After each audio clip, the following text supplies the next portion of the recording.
আসসালামু আলাইকুম। একদিনের আজকে আমরা ট্যুরে যাব হচ্ছে যে চাঁদপুর। দিনে গিয়ে দিনে ফিরে আসা যায় চাঁদপুরে, যেজন্য চাঁদপুর আসলে সবার কাছে খুবই জনপ্রিয়। একদিনের ট্যুর বললেই সবাই আসলে যদি ভ্রমণের জন্য বলি বা লঞ্চে যাওয়ার জন্য বলি তাহলে চাঁদপুর। আ চাঁদপুর জেলাটা আসলে ৩ টা নদীর মোহনায় অবস্থিত। সেটা হচ্ছে পদ্মা, মেঘনা, ডাকাতিয়া নদীর মিলন মেলায় অবস্থিত। বিশেষ করে চাঁদপুর আসলে সবচেয়ে বেশি আনন্দদায়ক হওয়ার একটাই কারণ, সেটা হচ্ছে যে একটা শর্ট ট্যুর বা ডে লং ট্যুরের জন্য চাঁদপুর বেস্ট। সকালে গিয়ে রাতে ফিরে আসা বা যায়, কিংবা রাতে হচ্ছে গিয়ে পরের দিন রাতে ফিরে আসা যায়। আর চাঁদপুরের বিষয়টা হচ্ছে যে শুধু যে আপনি চাঁদপুর গিয়ে ইলিশ খাবেন আর ভাত খাবেন, খেয়ে ফিরে আসবেন, বরং সেটা না করে আশেপাশে ঘুরে আসতে পারেন চাঁদপুরের দর্শনীয় স্থানসমূহ। আজকে আমরা এই ভিডিওর মাধ্যমে জানবো হচ্ছে যে চাঁদপুরের জেলার পটভূমি, হচ্ছে আপনি চাঁদপুরের শর্ট ট্যুরে গেলে কী কী দেখবেন বা কিভাবে দেখবেন, আর কিভাবে যেতে হবে, তারপর ভাড়া কেমন, খরচ কেমন, চাঁদপুরের মানুষ আতিথেয়পরায়ণ কেমন, আর হচ্ছে যে আপনার চাঁদপুর কেন পছন্দ করবেন ভ্রমণের জন্য, সেটা অবশ্যই একটু শর্টলি বলে দিয়েছি। আরেকটা জিনিস হচ্ছে যে আপনি যেভাবে যাবেন, কোথায় থাকবেন, কী খাবেন, কীভাবে ফিরে আসবেন, সব কিছু তথ্য দিব আজকে। চলুন প্রথমে শুরু করি হচ্ছে চাঁদপুরের পটভূমি দিয়ে। চাঁদপুরের পটভূমিটা হচ্ছে আসলে ব্রিটিশ আমলে প্রশাসনিক পুনর্বিন্যাসের ফলে 1878 সালে প্রথম চাঁদপুর সৃষ্টি হয়। 1896 সালের 1 অক্টোবর চাঁদপুর শহরকে পৌরসভা হিসেবে ঘোষণা করা হয়। চাঁদপুর আগে কুমিল্লা জেলার অন্তর্ভুক্ত ছিল। 1984 সালের 15 ফেব্রুয়ারি চাঁদপুর জেলা হিসেবে আত্মপ্রকাশ করে। কথিত আছে বারু ভূঁইয়াদের সময় চাঁদপুর অঞ্চলে বিক্রমপুরের জমিদারের চাঁদ রায়ের দখলে ছিল। ওইখানে তিনি একটি শাসনকেন্দ্র স্থাপন করেছিলেন। ইতিহাসবিদ জে এম সেনগুপ্তের মতে চাঁদ রায়ের নামে অনুসারে এই অঞ্চলের নাম করা হয় চাঁদপুর। অন্যদিকে চাঁদপুর শহরের পুরনিন্দপুর মহল্লায় চাঁদ ফকিরের নাম অনুসারে এই অঞ্চলের নাম হয় চাঁদপুর। কারো কারো মতে শাহ আহমেদের চাঁদ নাম একজন প্রশাসনিক দিল্লি থেকে পঞ্চদশ শতকে এখানে এসে একটি নদীবন্দর স্থাপন করেছিলেন। তার নাম অনুসারে চাঁদপুর হয়। আসলে চাঁদপুরের নামকরণ হিসেবে অনেক কিছুই আসে। আমরা সেখানে না গিয়ে চলুন আমরা ভ্রমণের পরের স্টেপে চলে যাই। চাঁদপুর যেতে হলে আপনাকে ঢাকার যে কোনো প্রান্ত থেকে প্রথমে সদরঘাটে আসতে হবে। আর সদরঘাটে এসে হচ্ছে আপনাকে চাঁদপুর যে নৌ টার্মিনাল বা বন্দরটি রয়েছে, আপনাকে সেখানে যেতে হবে। চাঁদপুর আসলে সকালে 6টার সময় লঞ্চ ছাড়ে। প্রতি আধা ঘন্টা বা 1 ঘন্টা পর পর আপনি লঞ্চ পাবেন। লঞ্চের ভাড়া বিভিন্ন পর্যায়ে রয়েছে। আপনার 100 থেকে আপনার 2000, 2500, 3000 পর্যন্ত রয়েছে। এটা হচ্ছে যে আপনার যদি ডেকে বসেন কিংবা কেবিন নেন, চেয়ার বিভিন্ন জন্য হচ্ছে ভাড়াটা বিভিন্ন রকম হয়। আপনি হচ্ছে যে চাঁদপুরে যাওয়ার জন্য আসলে লঞ্চটাই হচ্ছে বেটার। আপনার হচ্ছে যে স্থলপথ দিয়ে মানে রাস্তা ব্যবহার করে আপনি চাঁদপুরে যেতে পারেন। সেটার জন্য আপনি ঢাকা সায়দাবাদ থেকে যেতে পারেন। আপনার হচ্ছে যে টিকাটলি ফ্লাইওভারের গোড়া থেকে যেতে পারেন। আর হচ্ছে যে আপনি চাঁদপুরে যাওয়ার জন্য আপনার ট্রেনেও যেতে পারেন, তবে ট্রেনটা একটু ঘুরে যায়। তবে বেস্ট হচ্ছে আপনার জন্য লঞ্চ, যেহেতু আপনি লঞ্চে যাত্রা করবেন। লঞ্চ হবে সবচেয়ে মজাদার একটা জার্নি, আনন্দদায়ক জার্নি। আর হচ্ছে যে আপনার যেহেতু আপনি রওনা দেওয়ার আমার মতে হচ্ছে যে আপনি আগের দিন রাতে মানে আপনি হচ্ছে যে রাত 12টার লঞ্চে উঠবেন, ভোরবেলা আপনাকে নামায়া দিবে ওইখানে। সারাদিন ঘুরবেন। ঘুরে হচ্ছে যে আপনি দর্শনীয় স্থানগুলো দেখবেন। এবার আসি চাঁদপুরের দর্শনীয় স্থানগুলো। আসলে চাঁদপুর যেহেতু পদ্মা, মেঘনা আর ডাকাতিয়া 3টার মিলন মেলা মিলেই হচ্ছে যে চাঁদপুর, যে জন্য চাঁদপুরে গেলেই হচ্ছে মেলহেড বা 3 নদীর মোহনায় ঘুরতে আসবেন না এটা তো হয় না। আপনাকে অবশ্যই সেখানে যেতে হবে। জায়গাটা খুবই সুন্দর, নদীর পাড়ে, দেখার মতো। আপনার খুব ভালো সময় কাটবে। এছাড়া আরও চাঁদপুর অনেক দর্শনীয় স্থান আছে, যেমন হচ্ছে অঙ্গীকার স্মৃতিসৌধ, রক্তধারা স্মৃতিসৌধ, ইলিশ চত্বর, ডিসির বাংলো, হাজীগঞ্জে ঐতিহাসিক বড় মসজিদ, আর চাঁদপুরে আরও অনেকগুলো স্থাপনা রয়েছে, যেমন হচ্ছে পর্তুগিজ দুর্গ, রূপসা জমিদার বাড়ি, মঠখোলার মঠ কিংবা বড়ালিয়া জমিদার বাড়ি। এছাড়াও আপনি সেখানে আরও পাবেন হচ্ছে যে মানে চাঁদপুরে হচ্ছে যে আরও যে জিনিসগুলো দেখবেন সেটা হচ্ছে 9টি ভাস্কর্য, মুক্তিযুদ্ধের স্মৃতিসৌধ, বোটানিক্যাল গার্ডেন, শিশু পার্ক, মেঘনা পদ্মা মেঘনা চর, 5 স্টার পার্ক, গুরুচর। এগুলা সবগুলো আপনি দেখতে পারেন যদি আপনার পর্যাপ্ত সময় থাকে হাতে। একদিনের মধ্যে যেহেতু মোটামুটি সব জায়গায় দেখা ফেলা সম্ভব যদি আপনি এভাবে ট্যুর প্ল্যান করে যান। আর যদি হাতে সময় থাকে তাহলে আপনি ঘুরে আসতে পারেন মিনি কক্সবাজার নামে খ্যাত চাঁদপুরের হাইমচর থেকে। বর্তমান পর্যটকদের আনাগোনা এই ছোট কক্সবাজার বেশ জনপ্রিয় হয়ে উঠছে। বড় স্টেশনের কাছ থেকে ট্রলারে জনপ্রতি 100-120 টাকা বা কম বেশি ভাড়া নিয়ে আপনাকে সেখানে পৌঁছে দিবে। আর আরও একটু যদি হাতে সময় থাকে তাহলে হচ্ছে আপনি চাঁদপুর সদর থেকে 21 কিলোমিটার দূরে ফরিদগঞ্জ উপজেলা অবস্থিত রূপসা জমিদার বাড়ি থেকেও ঘুরে আসতে পারেন। আপনার চাঁদপুর থেকে যদি আপনি জনপ্রতি যান সেটা চাইতে ভালো হবে যে আপনি একটা সিএনজি যদি পুরাটা আপনি রিজার্ভ করেন সেক্ষেত্রে 500 থেকে 600-700 টাকা নেবে আপনার। সেটা রিজার্ভ করে ভালো, সে আপনার সাথে থাকবে, আপনার সাথে ঘুরবে, পুরাটা দেখাবে।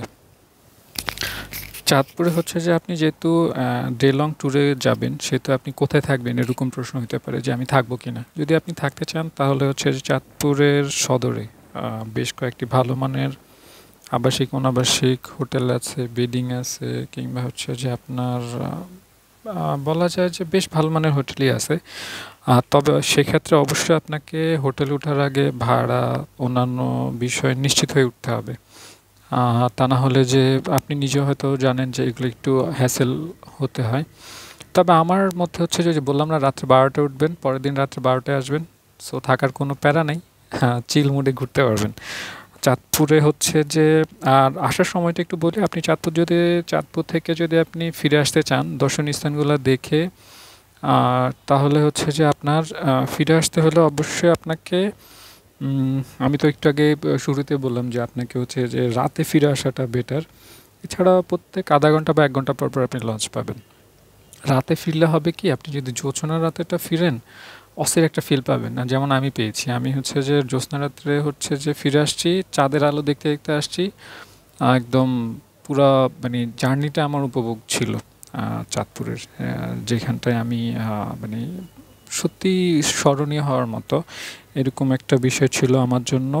আর যদি আপনারা বলেন যে না রাতে ফিরে আসাটা কঠিন, তাহলে হচ্ছে যে আপনারা দিনেই ফিরে আসবেন, অর্থাৎ আপনারা সকাল যদি 6টায় ওঠেন, যেহেতু 3, 3.5 বা 4 ঘন্টা জার্নি, সো আপনি হচ্ছে যে আর সকালে যাবেন, এখানে নামবেন, শহরটাতে ঘুরবেন, তারপর হচ্ছে যে কি খাবেন। আচ্ছা, প্রশ্ন হতে পারে আপনি কি খাবেন। আসলে চাঁদপুর যেহেতু সবাই ইলিশের জন্য বিখ্যাত বলে, আপনি হচ্ছে অবশ্যই চাঁদপুরে ইলিশ মাছ খাবেন। তবে সেক্ষেত্রে খাওয়ার আগে অবশ্যই আপনাকে দাম দর জেনে নিতে হবে, তাহলে হচ্ছে যে ভালো, আপনাকে কোনো রকম হ্যাসেল হতে হবে না বা কোনো ঝামেলা পোহাতে হবে না, আপনি খুব সুন্দরভাবে হচ্ছে যে খেতে পারবেন। এছাড়াও চাঁদপুরের আরও কিছু জিনিস রয়েছে, সেটা হচ্ছে যে চাঁদপুরে তৈরি হয় বিখ্যাত 1 মিনিট আইসক্রিম, যেটা খুবই নামকরা এবং বাংলাদেশে এখন অনেক জায়গায় হয়। শুরুটা হয়েছিল চাঁদপুর দিয়ে। চাঁদপুর শহরের এটা অবস্থান হচ্ছে চাঁদপুর শহরের কালীবাড়ি এলাকায় প্রেস ক্লাব সড়কের 1 মিনিট নামের একটা মিষ্টি ভাণ্ডার রয়েছে, যেখানটায় আপনি হচ্ছে 1 মিনিট মিষ্টি পাবেন। আর ইলিশ খাওয়ার পর আপনি মিষ্টি খেলে অবশ্যই আপনার ভালো লাগবে, তাই না? এটা ভুলার মতো না। শুধু মিষ্টি নয়, চাঁদপুরের আপনার হচ্ছে যে আইসক্রিম নয়, চাঁদপুরের মিষ্টিটাও ভালো লাগবে। ক্ষীর সন্দেশ নামে একটা হয়, সেটা অনেক মজাদার। চাঁদপুরের মানুষ আতিথেয়তা কেমন? চাঁদপুরের মানুষ আসলে চাঁদপুরের মানুষ নাকি চাঁদমুখ, লোকমুখে এমনটাই শোনা যায়। চাঁদমুখের মানুষের আত্মীয়তা আপনাকে অবশ্যই মুগ্ধ করবে, এটা খুব স্বাভাবিক।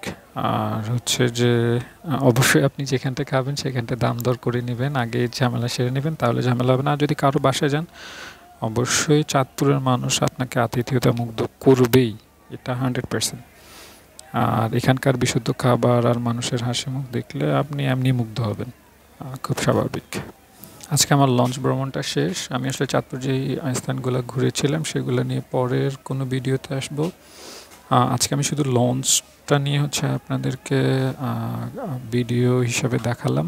পরের ভিডিওগুলোতে আমি যে স্থানগুলো ঘুরেছিলাম সেগুলোর বিস্তারিত বর্ণনা সহ আমি আপনাদেরকে দেখাবো।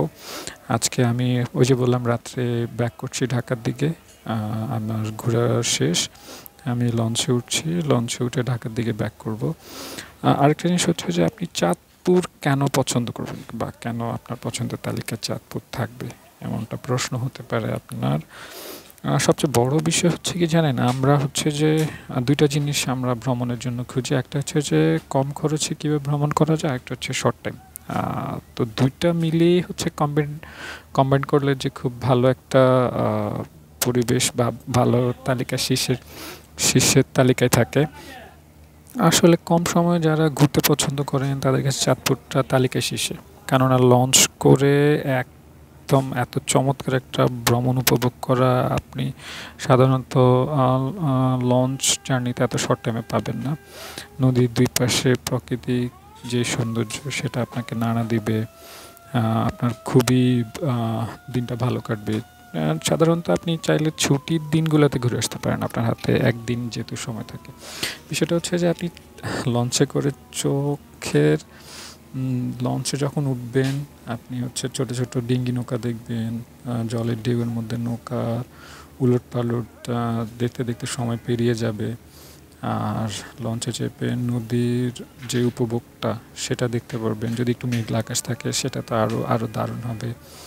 তবে চাঁদপুরে পৌঁছে আপনাকে ফেরার যেই সময়সূচিটা জেনে নিন, তাহলে আপনার জন্য ভালো হবে। আচ্ছা, এবার আসে হচ্ছে চাঁদপুর লঞ্চের আপনার ঘোরার সময় যে টিপসটা, অর্থাৎ আপনি যখন চাঁদপুর লঞ্চে ঘুরবেন আপনাকে যেই বিষয়গুলো মাথায় রাখতে হবে সেটা হচ্ছে আপনি লঞ্চে ওঠার সময় আপনার মালামালগুলো নিজ দায়িত্বে রাখবেন। অপরিচিত কারো দেওয়া কিছু খাবেন, এটা খুব স্বাভাবিক। আর হচ্ছে যে আপনার যদি অনেকজন মিলে একসাথে যান তাহলে একটা কেবিন নেবেন যেখানে মালামালগুলো রাখা যায়, পরে হাঁটবেন, ছবি তুলবেন, ঘুরবেন। আর যদি সিঙ্গেল যান তাহলে হচ্ছে যে আপনার শুধু কাঁধের ব্যাগটা নেবেন, অন্য কিছু নেবেন না। যদি ক্যামেরা বা আপনার অন্যান্য ডিভাইসগুলো নিয়ে যান সেগুলো অবশ্যই আপনাকে নিজের দায়িত্বে রাখতে হবে। আর হচ্ছে যে আপনার টিকিটটা কেটে রাখবেন। নামার সময় খুব হুড়াহুড়ি হয়, হয়তো দেরি করে নামবেন, আর সবার আগে নেমে আপনি গেটের সামনে দাঁড়াবেন। আর রাত্রে যদি আপনি যান, রাত্রে যাওয়ার সময় অবশ্যই আপনাকে মালামালগুলো আপনার নিজ দায়িত্বে রাখতে হবে, নাহলে মুন্সিগঞ্জের কাছাকাছি এসে অনেকে হচ্ছে যে মাল নিয়ে নদীতে ঝাঁপ দেয়। আমি আসার সময় যে এটাই দেখেছি। সো মালামাল নিজ দায়িত্বে রাখতে হবে, এটা হচ্ছে কথা। তাহলে আজকে এ পর্যন্তই, ভালো থাকবেন। আর হচ্ছে যে বাকি যেই ভ্রমণের দর্শনীয় স্থানগুলো দেখেছিলাম চাঁদপুরে সেগুলো নিয়ে ভিডিও দিব ইনশাআল্লাহ। আজকে এতটুকু পর্যন্ত, ভালো থাকবেন, সুস্থ থাকবেন। আর অবশ্যই ভ্রমণ করবেন, ভ্রমণের উপরে আসলে কিছুই নেই। এটাই হচ্ছে জীবনের অর্জন। পয়সা সবাই একটা সময় আপনার হচ্ছে যে পয়সা উপার্জন করতে পারবেন বা সব কিছুই হবে, হয়তো সে সময় সে সুযোগ হবে না। তাই বেশি বেশি ভ্রমণ করুন, আর চেষ্টা করুন বাংলাদেশটা আগে ভ্রমণ করার জন্য, তারপর না হয় হচ্ছে যে আপনি বাংলাদেশের বাইরে ভ্রমণ করবেন।